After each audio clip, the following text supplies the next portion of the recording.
সুদীপের বিরুদ্ধে বেঈমান চোর পোস্টার। তাপস কুণালের নাম ঘিরে তোলপাড়। কি বললেন কুণাল ঘোষ? উত্তর কলকাতার দেওয়াল জুড়ে রাতারাতি পোস্টার, তাতে লেখা বেঈমান চোর। নিচে আবার প্রচারকের জায়গায় দুই পরিচিত রাজনৈতিক নেতার নাম। কিন্তু সত্যি কি তারা এর নেপথ্যে, নাকি অন্য কোনো রাজনৈতিক খেলা? সোমবার রাত থেকেই উত্তর কলকাতার একাধিক এলাকায় দেখা যায় সুদীপ বন্দ্যোপাধ্যায়কে কটাক্ষ করে লাগানো পোস্টার। শুধু তাই নয়, তার বাড়ির কাছেও দেখা মিলে সেই পোস্টারের, যেখানে সুদীপকে বেঈমান ও চোর বলে আক্রমণ করা হয়েছে। তার পোস্টারের নিচে লেখা প্রচারের তাপস রায় ও কুণাল ঘোষ।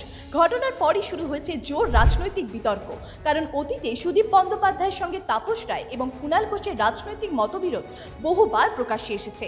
তাই পোস্টারে তাদের নাম থাকায় নতুন করে জল্পনা শুরু হয়েছে।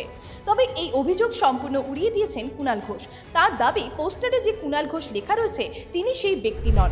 তিনি বলেন, পোস্টারের প্রচারক কুণাল ঘোষ আমি নই, অন্য কোনো কুণাল ঘোষ হতে পারেন। কিন্তু ওখানে যে কুণাল ঘোষ, প্রচারে তাপস রায় ও কুণাল ঘোষ লেখা আছে, তো ওই কুণাল ঘোষ আমি নই, অন্য কোনো কুণাল ঘোষ হতে পারে।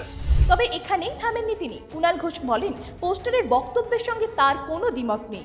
তার কথায় সুদীপ বন্দ্যোপাধ্যায় বেঈমান, এই অভিযোগ উত্তর কলকাতার সবাই জানে, কিন্তু পোস্টার আমি দিইনি। আমি এই কুণাল ঘোষ আমি নই, যদিও পোস্টারের যে বক্তব্য, পোস্টারের যে অভিযোগ সুদীপ বন্দ্যোপাধ্যায় যেটা বেঈমান, তো এই যে গোটা বিষয়টা, এটা গোটা উত্তর কলকাতা কেন সবাই জানেন। ফলে এই কন্টেন্টের সঙ্গে আমি কোনো দ্বিমত পোষণ করছি না। কিন্তু ওই কুণাল ঘোষ, পোস্টারের প্রচারক যে কুণাল ঘোষ, সেটা আমি নই। আমি বক্তব্যের সঙ্গে একমত। অন্যদিকে তাপস রায়ের নাম নিয়েও প্রশ্ন উঠেছে। যদিও কুণালের বক্তব্য, যদি ওই তাপস রায় বর্তমান মন্ত্রী তাপস রায় হন, তাহলে তিনি এখন অন্য দলে। ফলে দুজনে মিলে পোস্টার দেওয়ার কোনো প্রশ্নই ওঠে না। সব মিলিয়ে পোস্টার কাণ্ড ঘিরে উত্তর কলকাতার রাজনীতিতে নতুন বিতর্ক তৈরি হয়েছে।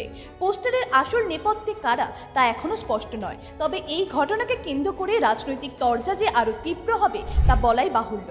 ব্যুরো রিপোর্ট, জি বাংলা।